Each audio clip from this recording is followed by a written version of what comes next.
It's definitely an honor to have you on the show, King. I appreciate you for even having me, brother. Oh Don't yeah, oh mind me. yeah. I'm in my little shop of horrors. I'm down in my basement. I'm in here fixing stuff. You know how I do if you're on my IG. Oh yeah. No, no. Been That's wires what's up. again. That's what's up. We got a legend in the building. Thanks everybody for tuning in. It's another episode of Taye Speaks. We definitely got a pioneer in this thing that we call hip hop. Somebody we all respect, we all love, known for being fly, smooth, lyrical. So without further ado, for the viewers who may not know who you are, let them know what your name is, King, and definitely let them know where you're from. My name is MC Shan. I'm an old school rapper. They call me an old head. But let me tell you something. That's a term of endearment when you get to my age. I'm from a place called Queensbridge. I'm actually put Queensbridge on the map. The first song about a particular hood that ever was made in history. Every time, they'd have songs about boroughs, the Bronx, Brooklyn, Queens, but I was the first one to say, forget all that. We in Queens, but I'm talking about Queensbridge. That's a beautiful thing, but it's not my thing. And y'all can check it out on Google because y'all got internet now. Oh yeah, most definitely. You definitely changed the way that people make music all around the world. Cause like you say, when you dropped that song, everybody was like, "I want to rep my hood now." You know what I'm saying? But that song has stood the test of time. That's a timeless record that even if you play it today, people get up and they get out their seat and they feel good when they listen to that record. And you was also telling a story though at the same time. You naming cats in the hood like that come from Shan. You know what I'm saying? People I don't remember because I'm kind of younger, but a lot of rappers wasn't doing that. You know what I'm saying? Right. Yeah. It was basically when I was coming up, it was if you was gonna make a song about something, you was gonna write it about the DJ, like Marley Scratch, for instance. It was if the DJ let an MC get on the mic, the DJ was always the most important thing. If the DJ didn't like your rhymes, he wouldn't let you rock his party. None of that. So at one point, if you was gonna make a record, it would be about a DJ. And then we just veered off and we started repping hoods and you know what I'm saying? But hip hop once upon a time, if the DJ, which is still and most important and integral part of what we do, because without the DJ, the music goes nowhere. Oh yeah, definitely. That's So how it all respect to the started. DJs all the time. Oh yeah, most definitely. When and how did you first get exposed to hip hop? Was it something you seen on TV? Was it something you heard playing in your house on the radio, or was it something that you seen just right outside, in your own community? See, unlike you young bucks that got introduced to it by the internet. See, back in the days when I was coming up, now remember, y'all want to talk about, I was lacing sandals with Jesus back then. This was Mm, that time in hip hop when hip hop was just becoming. So before all we had was the records that our mothers played on Sunday. We didn't have our own genre of music. There was none. You know what I'm saying? So it was like you either listen to your mother's music and then along came hip hop. That was the youth music. And so all of a sudden it was in the parks before it even got to records. The people you would see extension cords, people bringing extension cords so it could reach from the first floor window all the way to the river park, and they'd have mm. park jams. You know what I'm saying? That's the era I come from, where it's like the beginning. So I was just exposed to it. It was my music. That was it. It was now. It was said a hip hop. You hip it, the hip hop. You don't stop. The first record played on the radio. I was in that era. But Mm. before that, there was the Grandmaster Flashes, the Grandmaster Casses, you know what I'm saying, the Furious Four, the Fearless Four, Furious Fives, and they used to come to the Reese Center in Queensbridge. You would hear this, and I got exposed to the original Bronx hip hop, where it originated through them coming to the Reese Center, which was outside the back of my window. So when it came to hip hop, I had a blueprint already because I witnessed it, even if I wasn't from Uptown or the Bronx. Oh man, I know them park jams had to be phenomenal, man. Wow, thank you for sharing that. Truly appreciate that. Now, my next question is, when did you start to get involved? What inspired you, and when did you say, I'm gonna participate in this now? All right, when Roxanne Shante made that Roxanne, Roxanne, when she did that. Now, before that, we used to just rhyme on the benches. We had a little rhyme crew, me, Infinite, Jazzy Raw, R. Kim, and we used to, and Shante and myself. We used to rhyme all day off the top of our heads, honing our skills. So what was it like growing up in Queensbridge? Because if I'm not mistaken, was it like the largest housing projects in the world at one time, or in the country? It had, yeah, it's 96 buildings. It might still be. It was 96 buildings spread across 6 blocks. There was the Mm. 40th side, and then there was the 41st side. Three blocks on each. One, two, three, one, two, three. Now the funniest shit about Queensbridge is that you had 6 blocks that was a different community within itself. People on this 12th Street didn't act like people on this 12th Street. This Vernon over here was full of shooters and all of that. This Vernon over here, Chongo and them had all the good, crazy, ill weed and ice in them crazy ass. And 10th Street had the block with basketball and most of the drugs sold right there. You know what I'm saying? The other side, they had the the other side of 10th Street with the child care spot. It was just Wow. a different world in Queensbridge, depending on what block you was on. And if you didn't have juice on that block, you couldn't go on that block. And that's the real wild shit.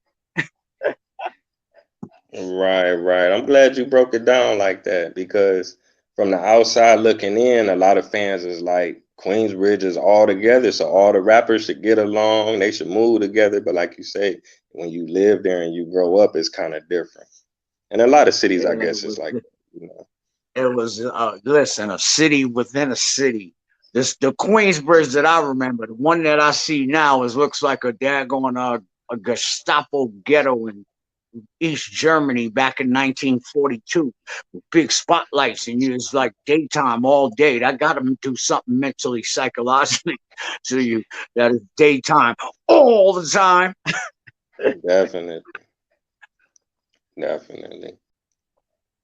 See, I wanted to ask you about the Juice Crew. We didn't get a chance to talk about that. So was the Juice Crew something that you formed or was it something that you joined? And what was the time frame for the Juice Crew? Was that kind of, before or during when you connected with Marley?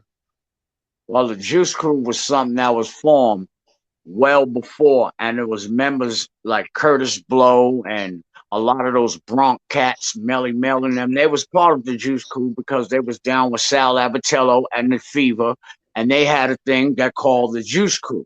Now, amongst them was the godfather of hip hop. If not for him, none of us would have a job. Super Rockin' Mr. Magic.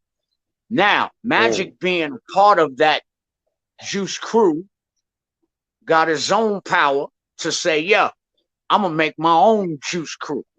And out of that wow. Juice Crew came me, Shantae, Kane, Coogee Rap, Crazy, Big Daddy Kane, Bismarcky, TJ Swan, Master Ace, Granddaddy IU. And see, a lot of people came through the Juice Crew, but not everybody was Juice Crew. A lot of things were cold chilling Mhm. and whatnot, So, but it's like the Juice Crew was something that Mr. Magic formed. And if Magic didn't say you was down, not only Man, Magic, but the rest of the crew had to vote you in. And then when you got voted in, you either had to. Kane was the only one that slipped through this one because he was nice as hell. Although I called him the new N word, right? He slipped through this. But when you was new to the Juice Crew, okay, here go your prints. You had to carry the bags, the airport spindle right. when your bags land in the airport. Mm-hmm. We get off the plane, we walk right to the car because, yo, you got to get everybody bags. Wow. I mean, you got to get your Mr. chops C up, had to though. go through it. Look, Kane didn't have to go through it, but Mr. C had to go through it. A couple of others had to go through it. There's some that didn't get initiated. And if you didn't get initiated, that means Magic didn't say you was there. Wow, wow. But Man, that's Kane, like like a I said, he slipped through. He slipped through because he had some different Kane style. You know what I'm saying? If you came to the Juice Crew, you had to be different. You had to be something spectacular. All right. oh So yeah. Kane made his way by writing songs for Juice Crew artists and stuff like that. You had to go through a trial in order to do it. And Kane was writing some ill records for folks. You know what I'm saying? Mm-hmm. So he didn't actually, only thing he did was traded writing music for carrying bags from the turnstile. Mm-hmm. I'd have Wow, opted big, for that any day. oh yeah, big shout out to Kane. Yeah, yeah, he definitely influenced the game. He changed the way that people rap. You know what I'm saying? Going into that next generation, most definitely. Oh man, Smooth that's hard. operator. Do do do do do do do do do do do. He could be smooth and then he could get raw for you, just like a warrior, rather like a samurai. And I'll be damned if I ever let a Fisher Price MC hang. Some of them rhymes he said, I think he might have been talking about me on the low low. Oh wow. That's Juice Crew stuff, though. That's not nothing that be throwing out there like trying to start beat. That's some Juice Crew stuff. Right. No, no, I We agree. all had we all had unsaid, unseen competition. When you in a Oh crew yeah. like the Juice Crew, it's always a thing that yo, you getting on a record with Kane and G Rap, you gonna have to black out. You know what I'm saying? You Mm. got to come with something. So it Oh was yeah. always a competition friendly air about whatever we did. But Yeah, nobody I else got it. could touch us. We used to do this, right? We go on shows and people be wanting to, I'm the headliner. I want to go last. Okay. Now you just better be able to follow what the Juice Crew just did before you thought you was going headline. We used to tear it up that, yo, we didn't care. All right, we'll get on first. And if the Juice Crew went on first, man, please. Man. Anybody want to dispute that? Y'all already know that the internet is out here. I'm saying it out my mouth. These are facts that you can check. And I'm not one to just exaggerate and just make things up because. Oh no, man, no doubt. The Juice Crew is number one. Ain't too many crews you can even think of that could even come halfway close, man. Wow. Coogee Rap, Now, Kane, look, if Shan, you think Marley. about it, the Juice Crew set the trend.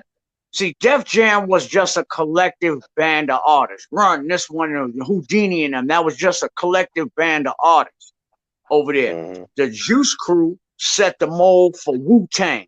And whoever, you know what I'm Mm-hmm. saying? You got a crew of Yeah. ill rappers in there. But see, now what you don't understand, Genius, the one that rhymes with them, the Genius on Jizzle, Wu yeah. Tang, was down with Cold Chillin' first on a single by himself. He was known as the Genius. And he was Wow, signed right. to a Cold Chillin' label, right? So Mm-hmm. Genius took that same mentality, him and RZA, back then, that's what I knew him as. But they Mm-hmm. took that same motto and look what they Yeah, formed. man. Wu Man. Tang, You played a Wu part in Tang. that, man. You definitely played a part in that, man. Now I was And gonna that's ask you history about that some uh, people ain't know. oh yeah, I'm glad you're sharing it, most definitely. Definitely. Okay, now you was talking about Marley Scratch. Now, after you made that record, I think I was watching an interview and you said L was that the record that you felt like LL kind of took a little Ain't bit of a no sample felt from? like LL kind of Uh, nothing. We ain't gonna even, what you call that? Allegedly. No, he did it.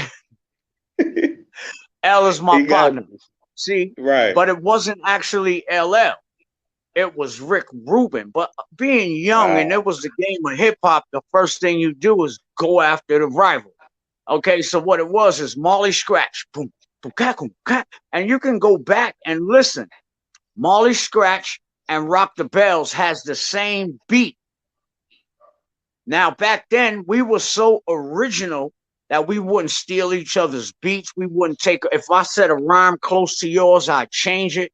We were that original. That's why artists of my era, everybody sounds different. They do different stuff.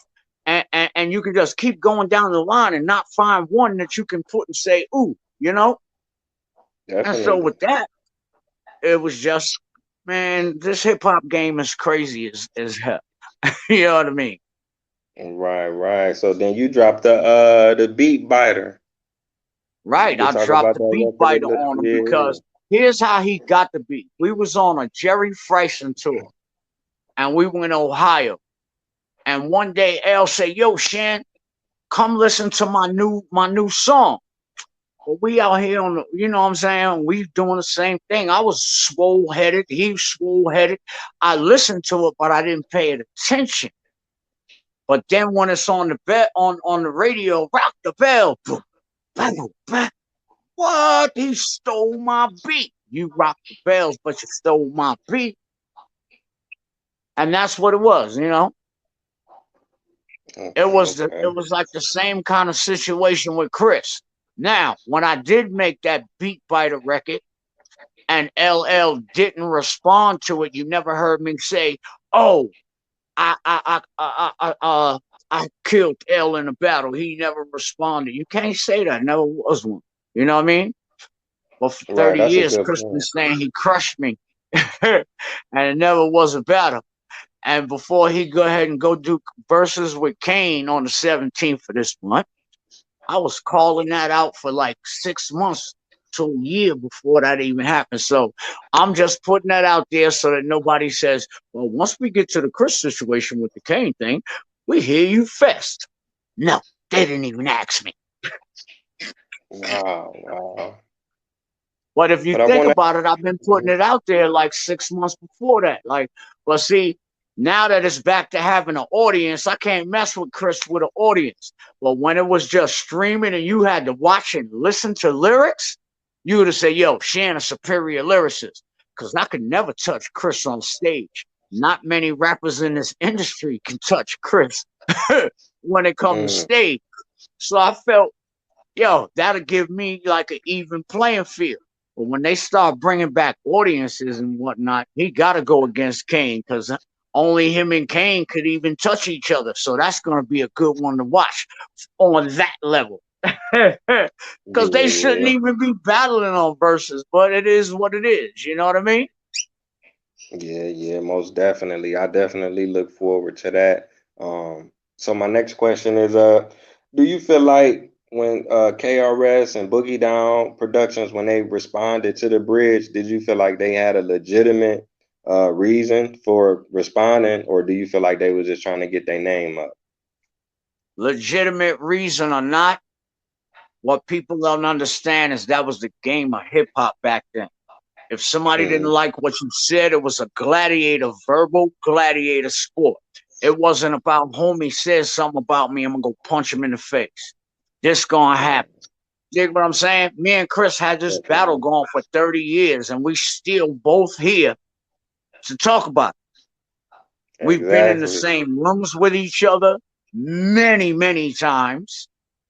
Never ever came to blows because it's an industry, and this industry thrives off of negativity amongst us.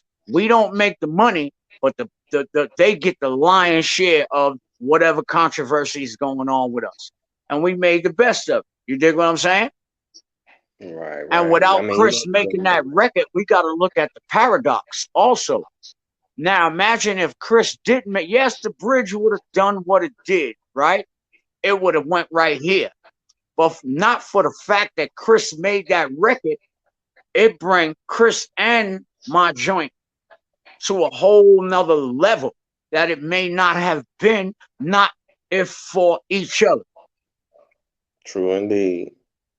True indeed. Yeah, it definitely has some effects, and even like going back into the next generation, like I was saying, I feel like when that battle happened, you know, the next generation, the Queensbridge rappers, that made them tougher and harder, and feeling like, you know, we coming out hard. Like when Nas had his thing with Ho, you know, he had like a chip on his shoulder, and he wasn't gonna let Jay get away with that takeover. So, you know, But Shan got to that right there is just the natural character of real artists. If that yeah. fire's in your soul, if you ain't got to worry about, maybe you might not hit them this time, but then hopefully they'll make one back to you. So now you get the chance to come back and rat-ta-ta-ta. Why I never responded to Chris's record is because back then you needed a producer. A lot of y'all producing y'all stuff right in your bedroom, right at your laptop table.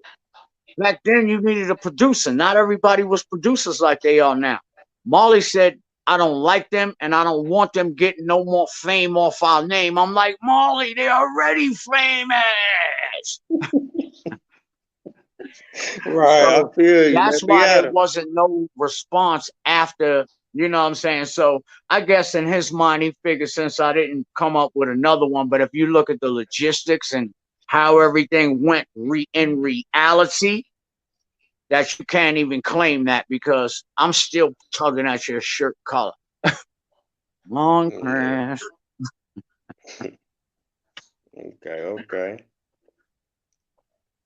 You got a chance to appear on the remix on the Queensbridge Finest compilation with Nas and Cormega and Nature and Prodigy. You know, I just want to say I think that you bred a generation of rappers because what you say Queensbridge is like 4 blocks. That's a high Six. concentration of talent. I would say 6. 6 blocks. Right, right. That's a high concentration of high powered lyricists, man. You know, guys like Tragedy. So I just want to give you your props, man. You instill something in them young dudes to make them the best of the best, especially Nas, his smoothness, his flyness. I would bet he get it a lot of that from you for sure, most definitely. But what was the experience of remaking that record decades later? You know, how did that process come about? They had to kidnap me to get me on that record. What? I wasn't going to do it because I wrote a rhyme that I was going to put on there, right? And when I told it to one of them on the phone, they like, nah, we want you to do that. You love to hear the story again and again. I'm like, man, I'm well past that right now. I ain't trying to do that. And so I told them I'm not coming. I ain't. And so what they did was they sent Rob LeBour, bodyguard. You know, they sent somebody to share respect. Bodyguard Right. said, yo, you got your phone, you got everything you need in your pockets? And I said, yeah. Bodyguard snatched me up, put me in the van and scooped me to the studio. Even when I got to the studio, I was being real defiant about it. But Cormega put it into perspective for me, like, yo, Shan, that's what started it all for us. We love that. And now you got all of this young collective of artists, and we on the record with you.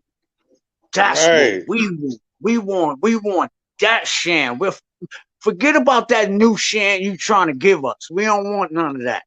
We want this one. So Cormega was really an integral part of me being on 2001 because I was being pig headed because I wanted to do what I want to do. And I ain't want to sell my soul, you know what I'm saying, just to be on the Yeah. record. You know what I mean? But, it is what it is. And I'm glad I was on it. Appreciated y'all.